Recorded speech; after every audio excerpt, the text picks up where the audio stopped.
This is my favorite grilled cheese sandwich ever. It's got steak, it's got caramelized onions, it's got truffle, it's got Swiss cheese, and it's got chips. What more could you ask for with this thing? It's crispy, it's juicy, it's delicious. It's one of my favorite sandwiches ever. I've been a bit of a sandwich addict. That's why I made this show, Sandwich Poppy. This is where I try viral sandwich recipes. But today's not a viral recipe. It's my own recipe. And this is inspired by the Bita Bangings steak frit sandwich. We made that a couple weeks ago. One of the best sandwiches I've ever had. Ever since then, it's slowly adapted in my repertoire. I've been showing my friends, my family, and I've settled on this version that I really, really like. Now, the caramelized onions is the only hard part of this, but they're not that hard, and everything else is really, really easy. So we're gonna make this recipe today. We're gonna take a slower pace. A lot of the older videos, they're pretty quick, fast-paced. I'm trying something different. Last week's video was really nice and slow. And today, I'm going to do the same thing. We're going to talk about life. We're going to talk about sandwiches. And we're going to make this sandwich Mike Special is what I'm going to call it. The Mike Special sandwich. And hopefully you guys like it. So let's jump into it. All right, before I start cutting my onions, I'm going to let my steak rest. You want to try and get this to room temperature. It's going to make cooking the steak easier. It's going to make the steak cook more evenly. And it's going to let the heat penetrate. But I'm sure you've heard all the steak tricks. I thought I'd reiterate. But we're gonna put this here to start warming up. To start warming up. And we're gonna start cutting our onions. I'm just gonna use 2 today. That should be enough for the sandwich. It seems like a lot of onion, but the caramelized onion shrinks a lot while it's in the pan. So we're just gonna cut the ends off. And we're just gonna julienne these babies. So let's get rid of the skin. Now, back when I was working in a restaurant, I used to cut I probably cut 100, 200 onions a day. So I've become accustomed to it, but the thing that never, ever gets easier is the burn of cutting onions. Now, I don't know why you never acclimatize to it. Like, you cut onions every day for years, nonstop. Never even changes anything. You still cry every single time. Now, I have learned some tricks. So the trick that I'm going to show you guys today is something that I actually saw pretty recently. Because we're caramelizing it, it's okay if it's covered in a bit of oil. And yes, that is a sneak peek at the trick. But I'm going to take off the skin. Now, obviously I'm at home. I'm not running a business right now, so I don't mind if I take a little extra layer off. But when you work in a kitchen, you try and use every single part of the onion. The ends that I chopped off, you would barely cut off the sprout. Like, it'd still be most of the ends still on there. You really don't want to waste anything. But the trick is here. I'm gonna get some oil, and we're just gonna pour a bit into the lid here. And I'm gonna cover the knife blade area in oil, okay? Now, what does this do? This apparently neutralizes the acid or whatever the vapor that is in the onion while you cut it. So if you watch me now, I'm not gonna cry when I cut these onions. Watch me start crying. So I have oil on my knife. I have the oil on my knife, and now I can start cutting. So we're just gonna cut lengthwise. Make sure to tuck those fingers in and you slide forward. Now, what I've always wanted though, while I've been cutting, I've always wanted those Japanese Damascus knives. I don't have one, but they look amazing. They look like they cut like absolute butter. The chef I used to work for had one, and I used to steal it just to use it. But yeah, we're making caramelized onions, so the onions don't actually have to be too thin. Nearly all the onions are cut up. Now, I never used to julienne onions that much. It was always dicing. I would dice literally so many onions. But my knife skills got so good. Like, I only worked in a kitchen for 2 years, but my knife skills developed so much. I'm kind of thankful, because now using a knife, I used to like cut my fingers all the time. Now I can go semi-fast and I don't cut my fingers, knock on wood. But yeah, we got all of our onion here, not crying at all. No tears, no tears. The hack works. Trust me. You can try chewing gum. Apparently that's a thing. Goggles, the lid method where you put a hoodie on, you put a lid on your face. But yeah, next step in this, I'm gonna make our garlic truffle aioli. Just gonna mix aioli in a bowl with some truffle. It's not actually that expensive. The stuff in the oil, it's not cheap, not expensive. Definitely not worth what they charge in a restaurant, but we're making it at home, so it's a lot easier. You can get a little jar for like a couple dollars, like it's pretty cheap. And then we gotta cook our steak and make our grilled cheese. Boom, put it together, and then you get to see how good this thing looks. All right, so I'm gonna start cooking my steak right now. I got my cast iron pan, and then I got another pan for my caramelized onions. I'm gonna do those at the same time. So I'm gonna start off by heating up my onion pan, and then also heating up my cast iron pan. I'm gonna put a bit of oil in both of these. Oh, that's a lot of oil. Cool. I'm gonna let these heat up. While these heat up, I'm just gonna start yapping. So, secret of good caramelized onions, you wanna make sure they're soft. You wanna make sure they're sweet. So we're gonna add in a lot of sugar, not a lot, like half a tablespoon of sugar. And you're gonna try and get them borderline nearly burnt. Steak side, I mean, just don't cook it too long. Let it rest. Yeah, so let's do this. The cast iron pan's been heating up for a while now. So we're gonna start with that one. I'm gonna put some salt on the top, just a very simple seasoning, and then we're gonna put it onto the pan. That sizzle is awesome. I'm gonna put more salt on the other side. Quickly wash my hands. Now, while that's cooking, I'm gonna start with my caramelized onions. Put these in. Okay. Now these are gonna shrink a lot. They're gonna lose their shape, their water. And now I'm gonna add my sugar in here. I'm gonna put a lot of sugar in here. Now, a secret that I actually learned from a friend while I was working in the kitchen was you can use barbecue sauce with onion, and it caramelizes the onion. Now, it doesn't have the exact same flavor, but it's a quick hack. Speeds up the caramelization process, and also has that kind of like caramelized flavor without actually caramelizing it. Oh, that was hot. Okay. Pardon the death-defying squeal. Now the steak should be almost ready. I got a ribeye here, by the way. Ribeye is one of my favorite cuts. Okay, we're gonna flip it. Bam. Okay, so another 2 minutes on that side. While that's cooking, start mixing our onions in.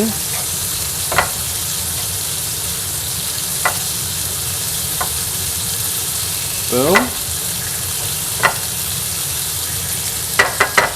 Okay, I like to actually add, this is really noisy, I like to add a lid on top of my onions. It softens them up real quick without taking extra time. Let that steak cook. Got a nice crust on there, I think. A bit of gray spots, but better than what it normally looks like in my other pan.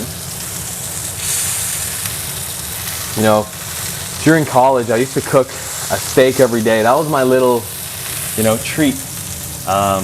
I loved steak. I was obsessed with steak. I used to I ate it every other day. When I could afford it, I used to eat it. It was steak, and it was Costco hot dogs. That was my 99% of my diet.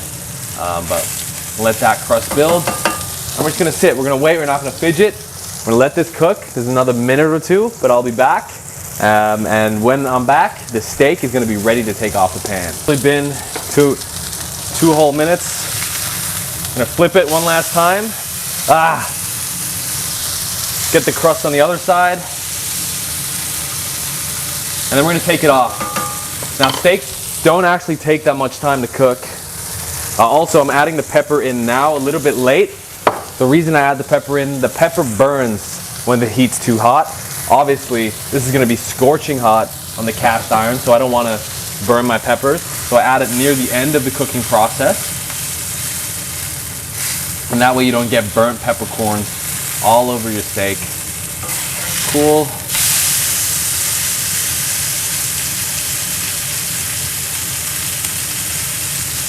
Boom, all right, so the steak's done. Heat off on the cast iron, and we're gonna put it on our chopping board, and we're gonna let it rest, okay? We're gonna let it rest for 20 minutes.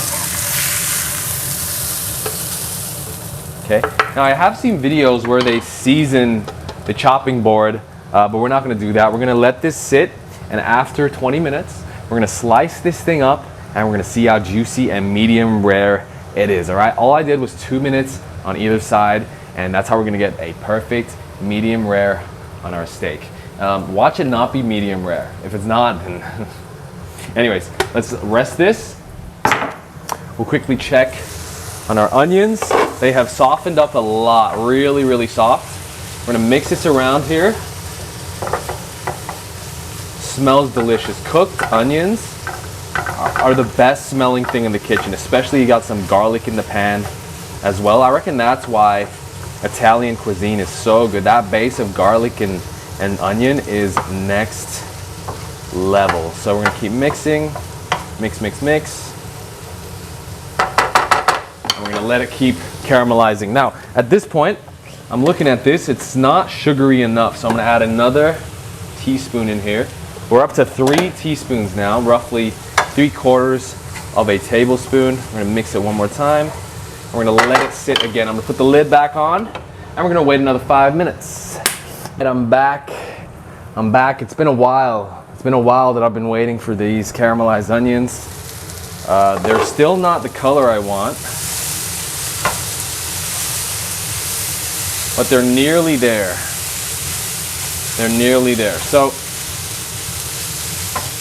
the good thing about caramelized onions is you can actually store them in the refrigerator. So what I like to do sometimes, not today, but I like to make a whole batch of caramelized onions, and then I store them in the refrigerator, and when I need them, I take them out, warm them up in the microwave or on the pan, and then I can use them in whatever I'm eating. So that's a pro tip. Probably should have done that for today.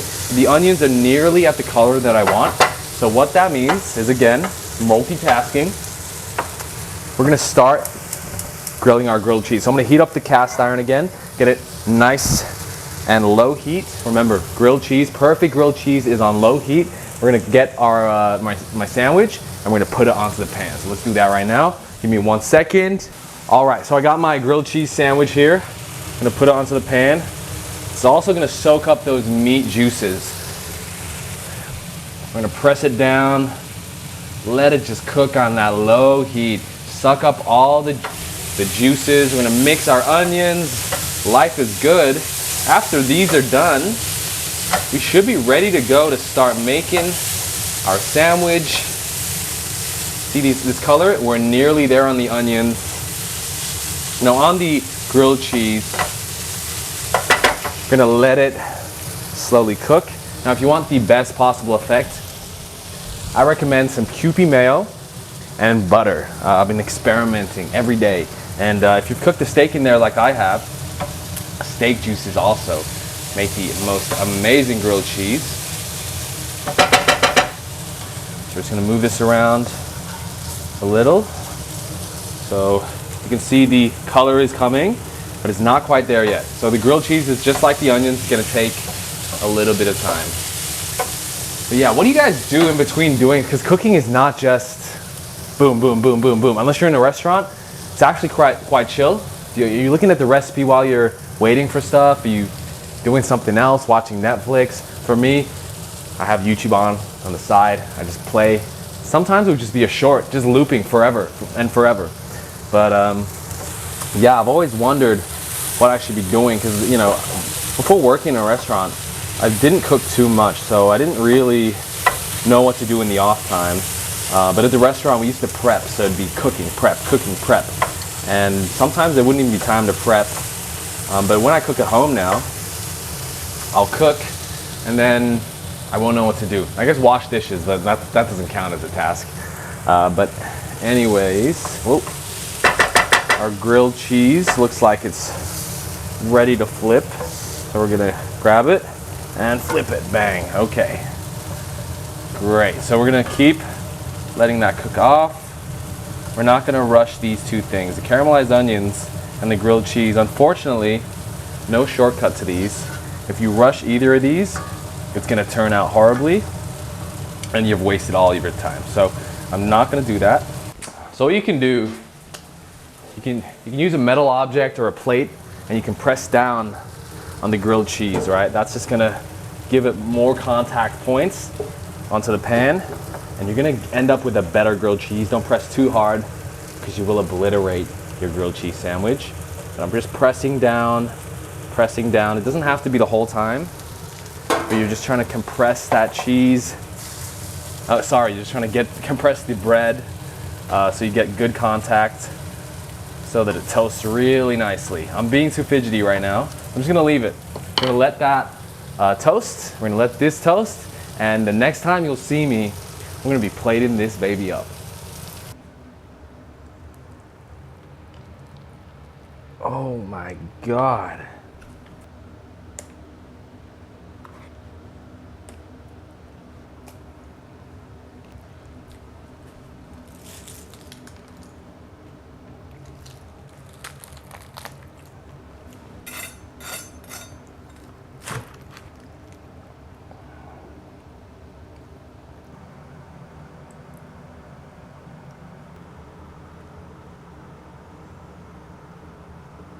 Final product here. Look how good that thing looks. Let's have a quick bite. I'll tell you how good it is, and yeah. So good. Now people worry with steak sandwiches, but beef's too chewy. How am I gonna bite through it? If it's medium rare like this, look at that bite mark. No steak is flopping over. There's no steak that's like too chewy. I barely have to chew that thing because I did it really easily, really simply. 2 minutes on each side. That is it. You don't have to have a cast iron pan. Just make sure it's hot. Make sure it's room temp. Boom, 2 minutes, 2 minutes. You can do 2.5, 3 minutes depending on your pan. Boom, boom, medium rare, tender. Ribeye is my favorite cut because it's so tender as well. But the sandwich, let me tell you, the truffle aioli with the caramelized onion, match made in heaven. And then we got these chips. I like chili chips. Add a bit of spice to it, but the flavors come together just perfectly. Oh, so good. It's better than any sandwich shop you can go to. Better than McDonald's. Only takes about 25 minutes. And it needs like 5-6 ingredients. And that's it. This is the Mike Special. If you want to see more recipes like this, want to see more crazy grilled cheese sandwiches, comment down below. If you got a viral grilled cheese sandwich recipe you want me to try, comment down below. And if you got any other ideas, comment down below. If you like this series, this Sandwich Poppy, make sure to subscribe, and I'll see you guys next week.